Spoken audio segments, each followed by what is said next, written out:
दोस्तों साथियों आईएसपीसी वॉरियर्स में स्वागत करते हैं। एक न्यूज़ आ रही है निकल के सामने। न्यूज़ क्या है कि उत्तर प्रदेश सरकार के द्वारा 2019 में एक बहाली की गई थी शिक्षकों की, लगभग 69,000 बहाली की गई थी। उसकी सूची को हाई कोर्ट ने, इलाहाबाद हाई कोर्ट ने रद्द कर दिया है।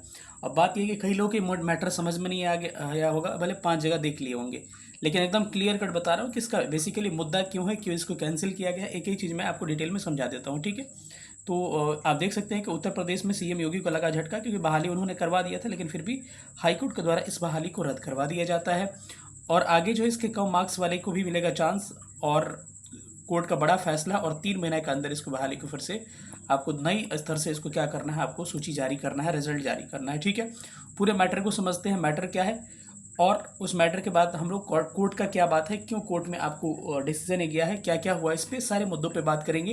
ये मेरे उत्तर प्रदेश पे पहला वीडियो है। जो लोग उत्तर प्रदेश के होंगे या बिहार के, इसमें प्यार दीजिएगा, क्योंकि इस पर वीडियो मैं नहीं बनाने वाला था, लेकिन अगर इस पर प्यार मिलेगा तो मैं यूपी का भी एग्जाम वगैरह या फिर उस पर मैं वीडियो बनाने की कोशिश करूंगा। चलिए सेशन को हम लोग स्टार्ट करते, देखते हैं पूरा मुद्दा क्या है, मुद्दे को समझने की कोशिश करते हैं। चलिए स्टार्ट करते हैं।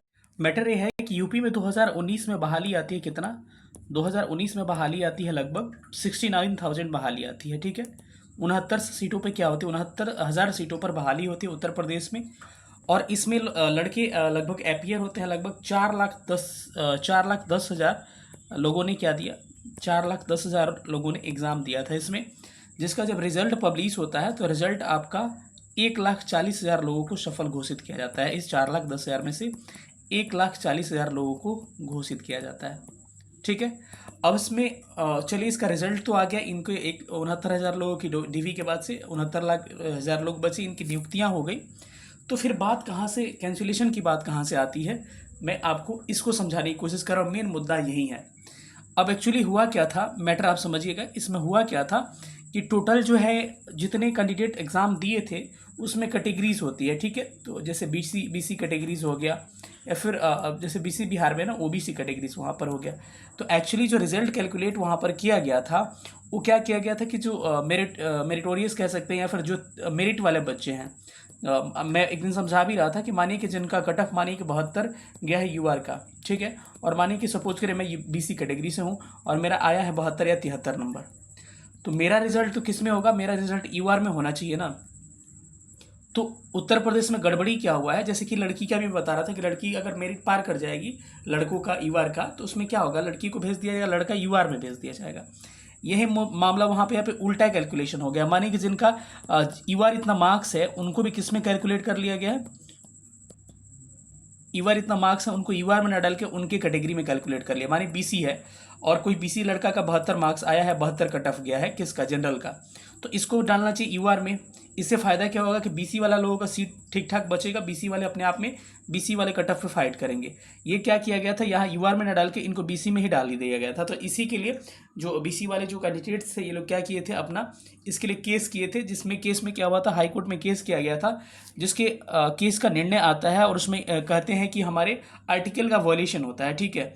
तो उसके बाद से कोर्ट क्या करता है, इसको रद्द कर दिया था। पूरा नोटिस बताते हैं क्या क्या है मुद्दा, और अभी 3 महीने के अंदर में फिर से दोबारा इसका पुनर्नियुक्ति करने की बात की गई है, दोबारा नए सिरे से आरक्षण के हिसाब से, यानी कि बीसी कैटेगरी के जो लोग हैं उनके जनरल इतना मार्क्स है उनको जनरल में डालकर। मुद्दा इसका 4 लोगों का था बेसिकली, इसमें 4 मैटर पे केस किया गया था, लेकिन 4 मैटर में से एक मैटर पे आपको फैसला आया है कि इन लोगों की जीत हुई है, इस हिसाब से इसको चेंज किया जा रहा है। बाकी 3 मैटर को अभी हाईकोर्ट ने रद्द कर दिया इसको, ठीक है। मैं आपको दिखा रहा हूँ मैटर एक्चुअली क्या है। यहाँ पर पॉइंट नंबर 1 आप पढ़ पा रहे होंगे। पॉइंट नंबर 1 में लिखा है कि reserve category candidate challenging the impugned judgment and order the extend the MRC, meritorious जो है इनको एमआरसी कहा जाता है, who have obtained quality points at par vis, मतलब इसका मतलब ये हो गया कि कुल मिला के जो एक्ट्स 1994 का है, एक्ट्स 1994 का एवोल्यूशन हो रहा है, वायलेशन हो रहा है। और आपको आर्टिकल यहाँ पर आपको बताया गया है कि सेक्शन 3(1) और 3(6) का क्या हो रहा है, रिजर्वेशन का आपका वॉयलेशन एक्ट 1994 का वॉयलेशन हो रहा है।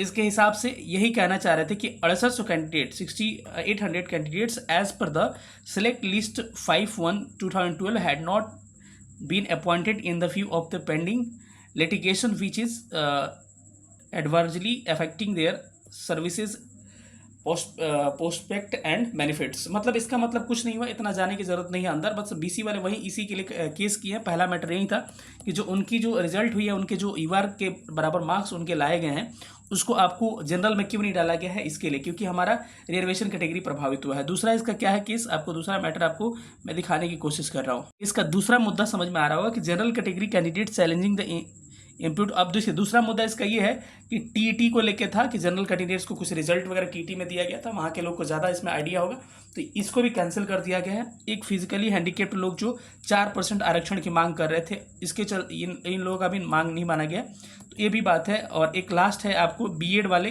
के लिए है और बीटीसी वालों का, इसका एक केस है, लेकिन इसमें जजमेंट एक का आया है बस, किसका, ये बस ये जो बीएड वाला जो कैंडिडेट ये वाला है, सेक्शन 1 वाला है, ये जो आपको दिख रहा होगा, इस पे आपको निर्णय आई है। और हाईकोर्ट के द्वारा क्या कहा गया मैं दिखा रहा हूँ। जैसे कि यहाँ पर देख पा रहे होंगे 69,069 शिक्षकों के भर्ती मामले में इलाहाबाद हाईकोर्ट के आदेश, और आदेश में क्या क्या बातें कही ये देखिएगा। नए सिरे से परिणाम जारी करने का आदेश दिया गया, और हाईकोर्ट की बेंच, लखनऊ बेंच का बड़ा आदेश, और आगे चल के और भी एक पॉइंट है, 3 महीने में हाईकोर्ट के आदेश का पालन करना पड़ेगा। यही क्या है आपका मैटर ओवरऑल मिला कर रही है, ठीक है। तो बस आपने समझ लिया मुद्दा क्या है, बस मुद्दा समझाना था कि जो 69,000 वैकेंसीज की बहाली हुई थी उसमें क्या क्या गड़बड़ियाँ पाई गई थी, इसी को 3 महीने के अंदर इलाहाबाद हाईकोर्ट का यह निर्णय है कि दोबारा क्या किया जाएगा, आपका इसका बहाली पुनः कराया जाएगा, ठीक है। मिलेंगे अगले वीडियो में, तब तक अपना ख्याल रखिएगा। सेशन देखने के लिए थैंक यू सो मच। जय हिंद।